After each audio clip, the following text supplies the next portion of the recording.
प्रतीक अवस्थी जबलपुर से हमारे साथ जुड़ रहे हैं, मनोज शर्मा भोपाल से और दिल्ली से लाइव है आनंद तिवारी। प्रतीक, सबसे पहले तो ये लोग कौन हैं, इन पर फिलहाल किस तरह के चार्जेस लगे हैं?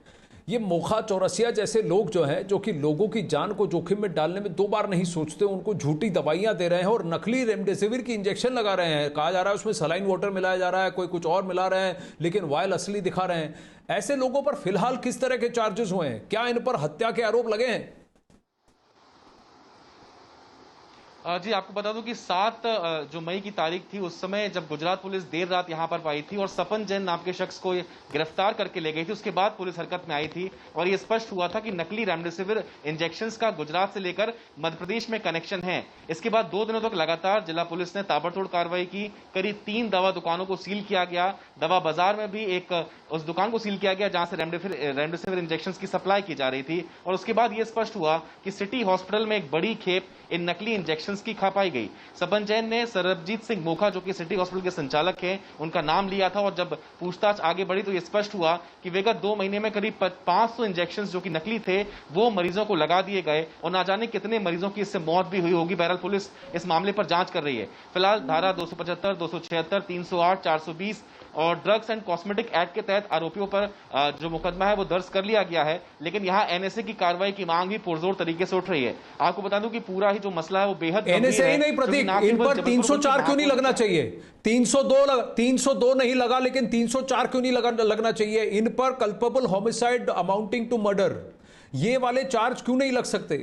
क्योंकि ये जानबूझ के इनको पता था नकली रेमडेसिविर है, इनको पता था कि इस दवाई का कोई असर नहीं या इसका उल्टा असर हो सकता है, लोगों की जान जा सकती है, फिर भी उन्होंने कहा ये इंजेक्शन ऊंचे दामों पर बेची। मुनाफा ये देखकर मानवीय जो जिंदगी है, एक इंसान की जिंदगी के ऊपर अपना मुनाफा को रखा। ऐसे लोगों पर अभी तक अटेम्प्ट टू मर्डर का चार्ज क्यों नहीं लगा है?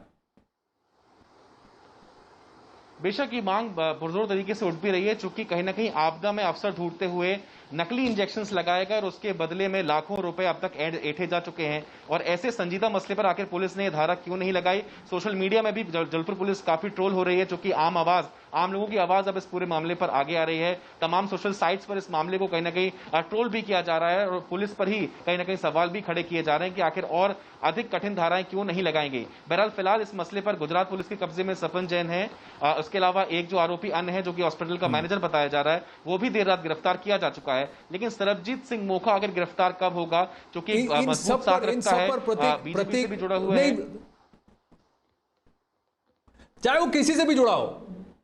जो व्यक्ति ये सोचता है कि वो इंसान की जिंदगी के साथ खिलवाड़ कर सकता है, लोगों को बहलाकर गुमराह कर कर उनको नकली दवाइयां बेचकर मुनाफा कमा सकता है, वो भी ऐसी आपदा में, वो भी ऐसी एक महामारी के खिलाफ जिसका तोड़ निकालने के लिए लोगों को मेहनत लग रही है, और लोग वहां इस भरोसे से पहुंच रहे हैं कि आप मेरी जान की रक्षा करोगे। ये खुद उनके जो करोड़ों फ्रंटलाइन वर्कर्स हैं, मेडिकल ऑफिसर्स हैं, डॉक्टर्स हैं, मेडिकल स्टाफ है, हॉस्पिटल के लोग वर्कर्स हैं, जो अपनी जान जोखिम डालकर अपने परिवार को पीछे छोड़कर वहां काम कर रहे हैं, उनको भी तो उन्होंने आघात पहुंचाया। उनकी गरिमा, उनकी प्रतिष्ठा, उनके प्रोफेशन की प्रतिष्ठा को भी तो इन्होंने इतनी गहरी चोट दी है। मनोज, ऐसे लोगों को का एग्जाम्पल होना चाहिए। कोई भी बेलेबल ऑफेंस नहीं होना चाहिए, नॉन बेलेबल ऑफेंस होना चाहिए।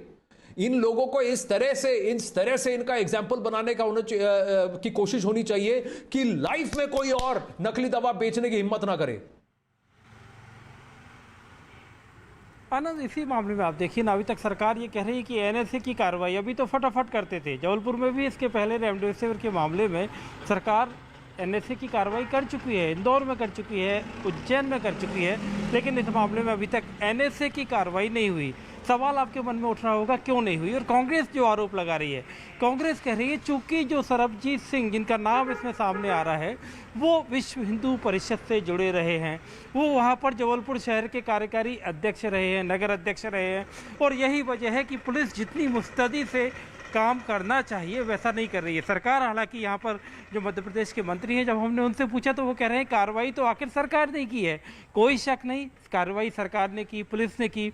लेकिन मामला शुरू हुआ सूरत से, सूरत में जब नकली इंजेक्शन के इस बड़े कारोबार का भंडाफोड़ हुआ, तब जाकर गुजरात की पुलिस जबलपुर आई। गुजरात की पुलिस से जबलपुर की पुलिस को टिप ऑफ मिला, उन्होंने बाकायदा अपनी जांच की। उसके बाद सिटी अस्पताल सवालों के घेरे में आया। उसके बाद ये सारी चीज़ें, पहले वहाँ पर जो मेडिकल जो स्टोर है उसके लड़के को पकड़ा गया और उसने अपनी बातचीत में, उससे पूछताछ में ये सारी बातें पुलिस के सामने आई। अभी भी दो बड़े सवाल हैं आनंद, एनएसए की कार्रवाई अभी तक क्यों नहीं हुई, और दूसरा बड़ा सवाल है क्या क्रिमिनल इंटेंशन, क्या इनको पता था ये इंजेक्शन नकली हैं? क्योंकि ये हमारे सूत्र साफ कर चुके हैं कि ट्रांजैक्शन हुआ, 500 नकली रेमडेसिविर लिए गए, उसके बदले में सूरत पैसे का ट्रांजैक्शन हुआ, जिसके आधार पर ही कार्रवाई आगे हुई और उसी के आधार पर गुजरात की पुलिस जबलपुर पहुंची थी। अगर ट्रांजैक्शन हुआ है, 500 से ज्यादा नकली इंजेक्शन हुए हैं मनोज, 5